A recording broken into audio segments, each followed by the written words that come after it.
बिस्मिल्लाहिर्रहमानिर्रहीम। अस्सलाम वालेकुम वरहमतुल्लाहि वबरकातुहू। कहाँ चलना है साहिब? ज्यादा दूर तो नहीं? ये कहते हुए वो उस शख्स के ताक़ुब में चल पड़ी और सारा रास्ता खामोशी के साथ चलने के बाद मंजिल पर आ रुकने पर उसने बैक सांस कई सवालात की बौछार कर दी। ये जगह महफूज तो है? यहाँ किसी का गुजर तो नहीं ज्यादा? पुलिस वगैरह तो नहीं कहीं आसपास? वगैरह वगैरह। मंजर तो इन बातों का आदी था, उसको क्या फर्क पड़ता। बैठा रहा और इतने सब सवालात का एक ही बार नफी में सर हिलाकर जवाब दे डाला। तुम लोग भी तो इन सब की आदी हो, फिर बार बार यही सवालात जैसे बिल्कुल अनजान हो। आखिर क्यों? नाजनीन बोली, साहिब मैं इज्जत करती हूँ आपकी, मेहरबानी कीजिएगा कि क्लाइंट को मेरी तफसीलात से आगाह मत कीजिएगा। मैं बहुत मजबूर हूँ। आपको अल्लाह ने वसीला बनाया है मेरा, बस यही वसीला काफी है। आज मंजर का दिल ही कुछ अजीब सा था। नाजनीन की बातें कयामत ढा रही थी और मंजर उसकी बातों की जद में था। उसका दिल पिघलता ही चला जा रहा था। उसने अपने दिल की सुनकर आखिर नाजनीन से कह ही दिया कि वो उसे अपना समझकर सब कुछ शेयर कर सकती है, ये जानते हुए कि वो बराए नाम मगर तवाइफ तो है और उसके पेशे के हवाले से मुआशरा किन किन दो रुखे ख्यालात का आकाश है। चेहरे से नकाब उठाए बगैर वो गोया हुई, मंजर साहब मेरे 3 बच्चे हैं। ये बहुत छोटे थे जब उनका बाप दुनिया से चला गया। मेरे सर से छत छीन गई। जब मालिक मकान ने कहा कि यहाँ रहना है तो मुझे दिन रात खुश रखो, वरना अभी के अभी निकल लो, यहाँ फालतू लोगों की जगह नहीं। नाजरीन मैं आज सिर्फ तुम्हारी बातें सुनने आया हूँ और बस। वो मजीद बोली, आखिर ये मुआशरा मुझ जैसों को बच्चों के साथ कबूल क्यों नहीं करता? मेरा सवाल तो सिर्फ आप शरीफों से है, अपने जैसों के दलालों से नहीं। उसके सवाल ने मंजर के दिल पर पत्थरों की जैसे बौछार कर दी हो। उसके पास कोई जवाब ना था।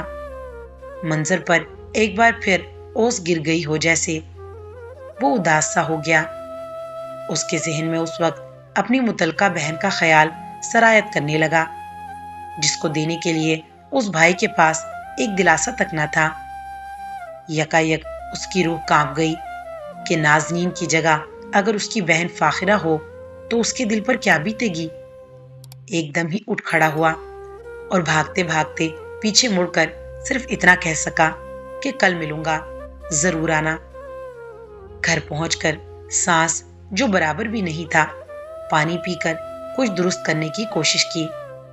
फाखरा फाखरा हलक से निकलती मुजिबा जैसी आवाज ने साथ न दिया और फिर लगा उसको घर में तलाश करने। अचानक दरवाजा खुला और फाखिरा दाखिल हुई। कहाँ थी तुम? मंजिर चिल्लाया। भाई मैं तो सिर्फ साथ वालों की तरफ गई थी, सहेली को अपना सीवी देने। कहने लगी कि माँ बाप के घर पहुंची तो भाइयों के आगे मजबूर बाप कुछ न कर सका सिवाय कुछ अधूरे दिलासे देने के। भाइयों को भी बहुत वास्ते दिए कि मैं तुम लोगों की मुलाजमत करती रहूंगी तमाम उम्र, मगर वो भी काबिल कबूल ना था। मामूली सी मुलाजमत करने के लिए निकली।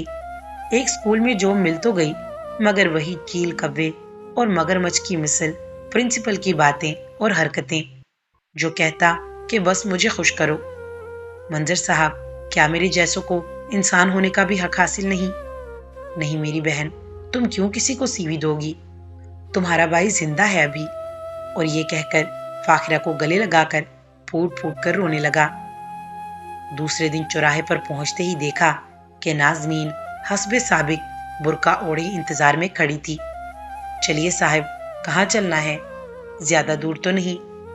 मंजिल गिरा हुआ था, बमुश्किल बोल सका। हाँ नाजनीन, बहुत दूर। कहने लगी, कितनी दूर साहिब? बच्चे फिर भूख से बिलकने लगते हैं, इसीलिए दूर नहीं जाती मैं, वरना रिज़्क जैसी आला नेमत को कौन ठुकराए। हाँ नाजनीन, इस नेमत को ना ठुकराना।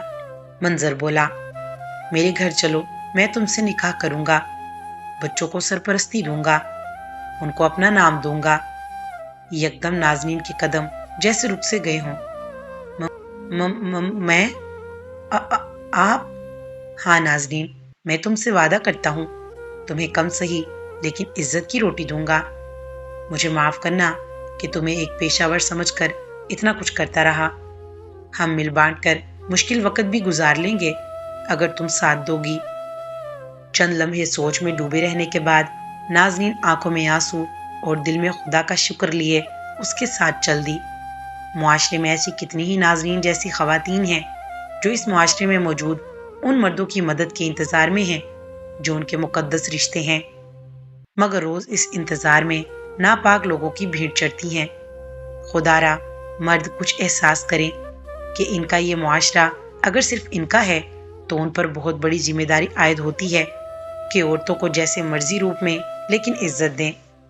अखलाकी और सबक आमूज वाक़यात के लिए चैनल को सब्सक्राइब करके नोटिफिकेशन ऑन कर दें। वीडियो को सदका जारिया समझकर शेयर करते रहें।